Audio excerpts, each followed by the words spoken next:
So today I want to talk about using a pendulum board that I created. Really simple. Went to Michael's, got a piece of wood, brass wood. This wood was $10. I think $10.99. Used a coupon, 50% off. So it was even cheaper than that. Took a Pinterest pendulum schematic that was free, and then I used that. Taped a piece of paper down to the wood, took an ink pen and just kind of went over each part, just went over everything with an ink pen, like pressed down real hard. And then what it did was it indented the wood, and then also kind of traced a little bit. Some of the ink pen went through and traced the marks. And then I took my burner tool and just etched in everything around.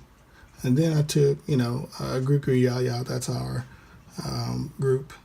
So I just hand wrote that in and then etched it in. Same thing with the Ankh life symbol, my initials.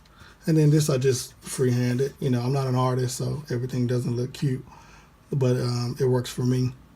And so I just wrote in everything else and just took the tool and etched it in. And that's how I created the pendulum board here. And then on the back, I did the same thing with the archangels.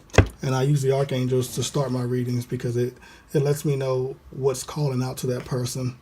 So I know what to focus on as far as what they need in their life right away. What's the highest priority. So did the same thing. I wrote the names first, right? And because it's, 15, I had to stagger them. And then I just drew lines, right? Same thing, everything free-handed, and then just etched it in.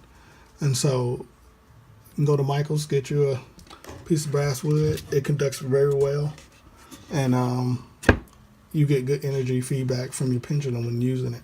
Now, before I used my pendulum board, I took my hands and I placed them on the board, both hands on the board, and I pretty much connected with it. I allow my energy to get into the board, let the energy from the wood get into me, and allow myself to connect with it.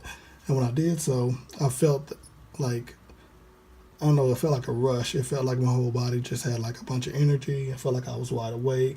Felt really good. So I knew then that I had connected with my board. And so, of course, before anytime I do any dowsing, whether it's with copper or with my pendulum, I always have my protection. So one thing I always keep, whether it's selenite or I use my labradorite to connect with the higher self and any angels that I need to talk to. I keep my amethyst for protecting against negative entities, and I keep my black tourmaline to protect against negative energy. So I always keep that in my hand before I start any dowsing. And again, I don't know if I said it before, but it was a dream I had that someone told me to make sure I keep amethyst in my hand when dowsing. So ever since then, I just made sure I always did it. So here in my pendulum board, just demonstrate real quick. And the pendulum board, whether it's on paper or whether it's on the board, the pendulum is going to react to wherever you're looking at. Your higher self knows you better than you. It can see through your eyes. So as long as you are concentrating on what you're focused on, it'll react to what it's looking at. You can do one on paper, just writing it down, and it'll react. So here's a little test real quick. Go ahead and show me yes on this pendulum board. Okay, so we see a little bit of movement.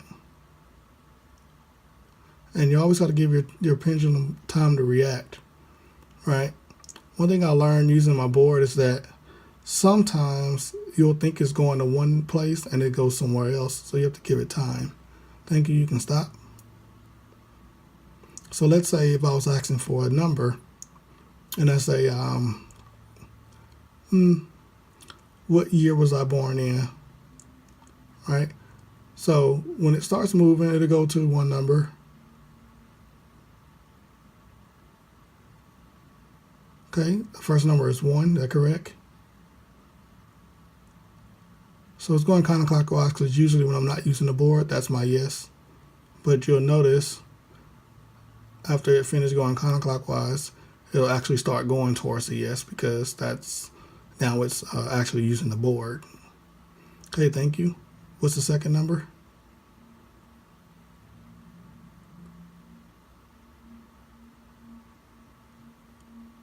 So look, it's going towards the 10.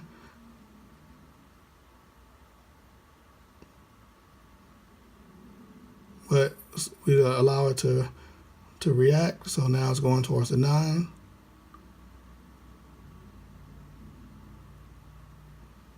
Okay, 9 the second number, correct?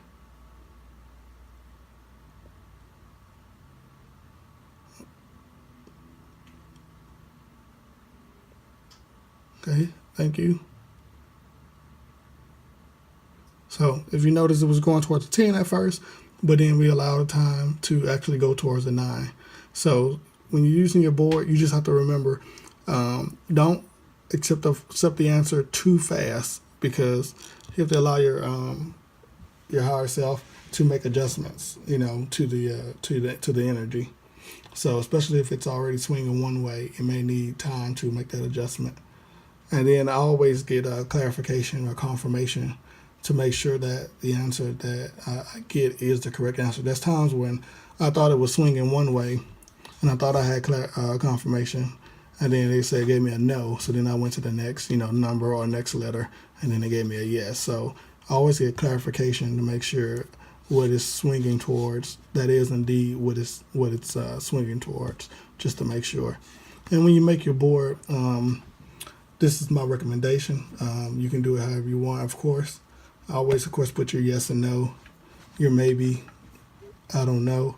And I definitely made sure I had a rephrase question on there, because sometimes the way you ask a question may not be, you may be asking in a way that it can't understand what you're trying to ask, right? And so if you don't have a rephrase question and you have an I don't know, you may get an I don't know for the answer and thinking that, okay, well, they just don't know. And it might not be that they don't know, your higher self doesn't know. It might be really a rephrase question. So they may know if you rephrase the question. So I would highly recommend making sure you have a rephrase question on your pendulum board or chart, whether using a board or paper, it doesn't matter. Just make sure you have at a minimum these 5 things, in my opinion, on your board, so that way there's no confusion. And sometimes even if you get a I don't know, you can rephrase the question to get get a little more clarity, to clarify a little bit more, and then you'll be able to get a yes or no answer. So you ask certain questions like how somebody's going to react, or how something is going to be, something's going to be I don't know, because you can't predict how somebody's going to act. So you just have to take it as it is. But this is how I created the board. This is how I use it. I hope this small tutorial, I guess you can say, helps out. I'll make another one on how to use the pendulum itself, if that helps. And if you have any questions, leave a comment below. Thank you.